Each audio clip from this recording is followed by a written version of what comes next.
our friend Ray Comfort. Ray is has Living Waters Ministries. He's got a lot going on, and we're going to talk about a brand new DVD he's got coming out here. Ray, good morning to you. Good morning to you too, Tim. And Ray, we got Ray here with me too. I'll try and remember that name. Ray and Tim. All right, sounds like a rapper, doesn't it? Ray Tim. All right, Ray, you're out in California. Got up early to do this interview because you got a new DVD, and I haven't even seen it yet. I've just seen the trailer of it. It's called Genius. Is it out yet?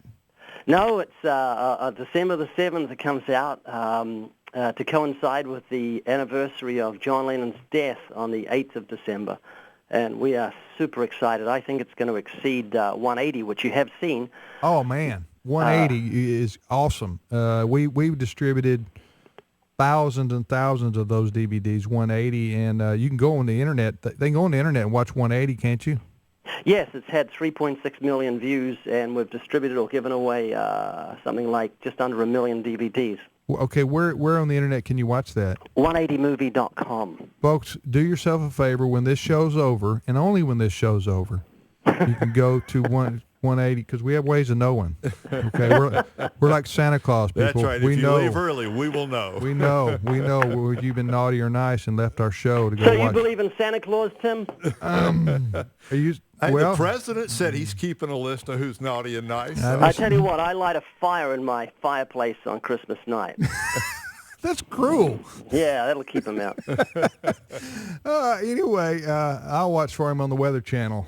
Anyway, that you know how they report on St. Nicholas going. Am I the only one that knows what I'm talking about? I you know what exactly I'm talking what about. you're Okay, talking all about. right. You're Anyway, not the only one. the point is, I said all that to say this. Go to, what is it, 180? What'd you say? 180movie.com. Go to 180movie.com and watch this video. It's incredible that Ray Comfort and his organization did. But do that after the show. It's free to go and watch it there. Ray, how did you get from the 180 movie to a movie about the Beatles? Was this, when you made 180, were you planning this as a follow-up, or how did the idea come to you? It wasn't made as a follow-up. It was made to go with a book I've just written, well, it's just been published by WorldNet Daily, called The Beatles, God and the Bible, which looks at the faith of each of the Beatles. They were atheists in 1965. I think someone asked Paul McCartney, do you believe in God? And he said, no, we're all don't believe in God's existence. But as they matured in their thinking, as they began to think, I mean, you cannot have a creation without a creator. You can't have a building without a builder, or a painting without a painter.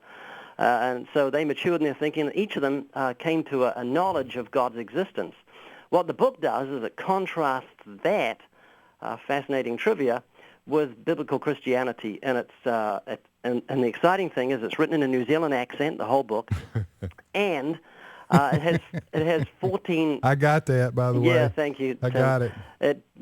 It has 14 photos of the Beatles, which is an interesting anecdote. I looked into purchasing pictures for the Beatles book, and they were so expensive, ranging from $600 for an old black and white of John Lennon or the Beatles, up to $3,000 for the publishing rights. I remember the Beatles visited New Zealand in 1964, so I went into the archives of Television New Zealand and found 14 very rare Beatles photos, and they wrote back to me when I inquired about getting the rights, and they said, they'll be $20 each. And so I got these 14 rare Beatles photos for $20 each, and they're fascinating, of John Lennon posing with his relatives in New Zealand, and the Beatles interacting with the indigenous Maori people. So the book is a great gift for anyone who's interested in the Beatles, or people that are not, because it's going to get the gospel into their hands. And as I was saying, Tim, and Ray, the Genius movie is going to be, I'm absolutely certain, much, much bigger than 180. It's very fast-moving and has very interesting twists and turns in it. John Piper watched the whole movie and said, Genius is a classic comfort. I hope millions watch it. Randy Alcorn said, fast-paced, thought-provoking, and compelling. It really is very unique, because what we do is we look at the murder of John Lennon and his false conversion, and we look at why his murderer actually took his life, and then I put people into a scenario where I ask them the question, if your apartment was next door to a bank and you found a trapdoor into their vault where there were billions of dollars and you could take $2 million and not get caught, would you take it?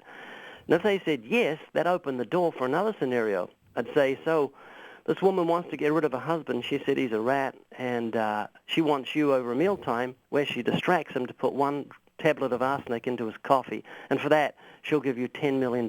Would you murder someone for $10 million? And we've got 15 people on camera who, without hesitation, would take the life of another person if they were paid money for it and not get caught. So it's very fascinating. We look at why people would do that, what is their common denominator, something that's been forgotten by or not addressed by modern psychology, and it proclaims the gospel in a very, very clear way. So we're very excited about it. Did any of the Beatles ever, I suppose the word is flirt with biblical Christianity? Did any of them ever consider the claims of Christ in a serious way, as far as we know? Oh yes, John Lennon did. He had a conversion experience which we actually look at in depth in Genius. He had a false conversion. His motive for his commitment was erroneous. He came for happiness rather than righteousness, as millions of people have done, particularly in America. And he fell away and eventually became very bitter. George Harrison, as we know, got into Hinduism in a big way, or Hare Krishna. Ringo Starr said, "For me, God is in my life. I don't hide from that." And Paul McCartney said, "I am not religious, but I'm very spiritual." So each of them had a measure of spirituality, and as I mentioned earlier, we contrast that with biblical Christianity and speak of the necessity of being born again to enter God's kingdom. What is it? I hear that a lot. I'm spiritual, but I'm not religious, or I'm not Christian necessarily, but I'm spiritual. That means they eat bean sprouts and things like that. Well, you know what it means? Most of the time, it's sort of, to use an expression, it's Oprah. Yeah, that's it. It's Oprah stuff, which is like nailing Jell-O to the wall. You know. Yeah, it's an acknowledgement of the existence of God, whatever you conceive him to be. It's actually a form of idolatry where you create a God in your own image. Do you remember that song Desiderata from the 1960s? Desiderata? Desiderata, be at peace with God, whatever you conceive him to be. Okay. Were the words in that very famous song that anyone who's over about 100 remembers.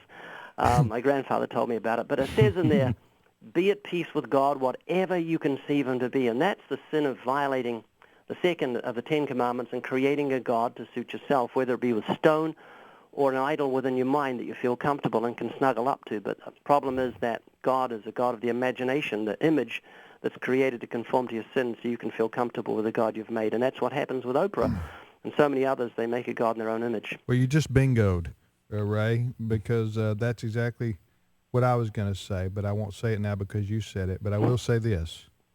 Ray's right. What this is spirituality, be wary when somebody says, I'm spiritual, but I'm not Christian. Well, they've definitely told the truth in the last part of the statement. They aren't true. Christian. That's true. Yeah. That's true. Or they'll say something like this, I'm not particularly religious, but I am spiritual. What they mean is I make God up in my own image.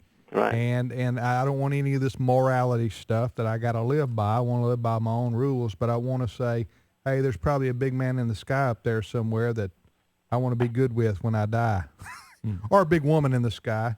And I mean no disrespect to big women when I say that either. You're in trouble now. I know I'm in trouble. Yeah, I'm not touching that, Tim. You dug that hole yourself. No, I did, and I'm going to dig out now by giving it back to Ray.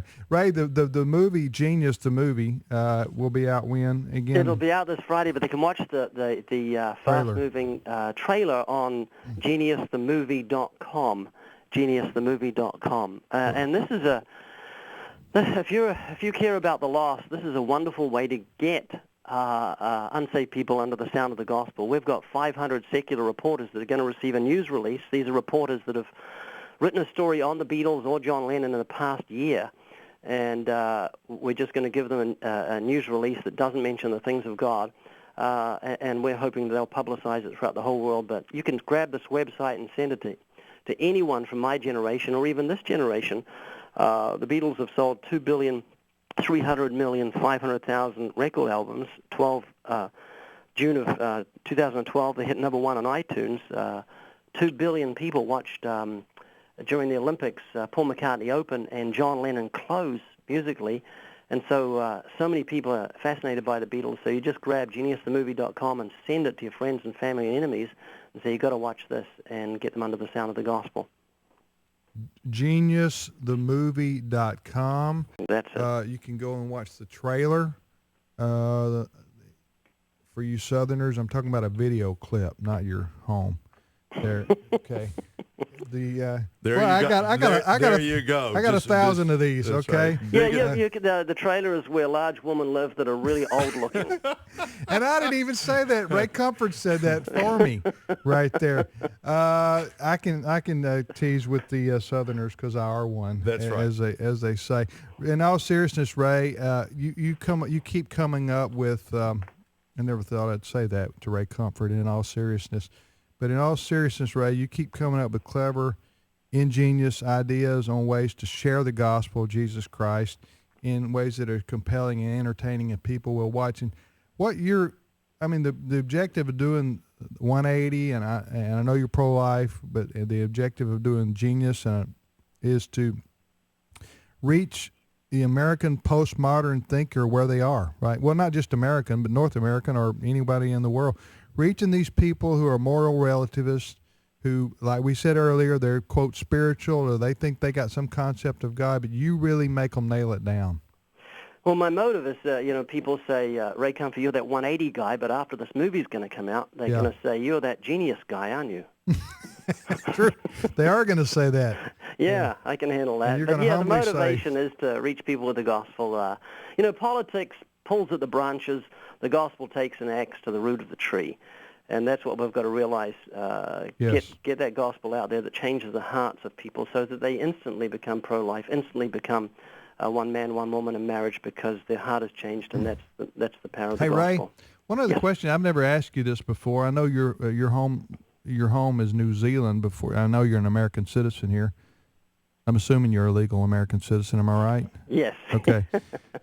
But anyway, you're an American citizen, but you grew up in New Zealand. Obviously, you maintained that accent. I want to ask you this. I hear some Americans say, "Hey, man, if the world starts to end, I want to go to New Zealand. That's the place to be." And I want to ask you, is New Zealand all that? Yeah, we call it God's own, Godzone. Is it Christian? Is it Christian friendly or? No, not particularly. It's had the same influence that the liberals had in the U.S. United States influences the whole world for good or for bad. We didn't used to be a violent society until we allowed a lot of violence on television, which transforms the human heart in a negative way.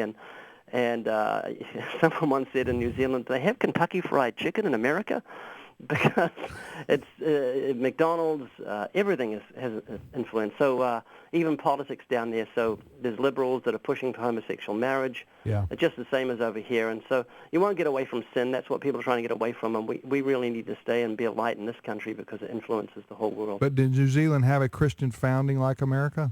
Yeah, there were missionaries that went to New Zealand and got eaten by the indigenous Maori people when they arrived. It was founded in blood and blood in that sense. And yes, the city I come from is the city of Christchurch. That's the name of the city. It has 350,000 people, and right in the heart of the city was a very large church that I just used to preach outside of for almost every day for 12 years. So, yeah, it really does have a Christian heritage. And our national anthem is God Defend New Zealand. Amen. Hey, Ray, look forward to seeing you personally later on this week. We're going to be out there visiting with you and doing some taping, and I just wanted to encourage people to get ready for this big movie. You're going to be hearing about a lot about it, and go to the website, geniusthemovie.com, geniusthemovie.com, to watch the trailer and get ready for the December 5th. Is that what you said? 7th. Pearl Harbor anniversary. All right. Hey, Ray. Hey, listen, take care. Thanks for all your work, my friend. Appreciate it. Thank you for having me on the program. God bless. Okay.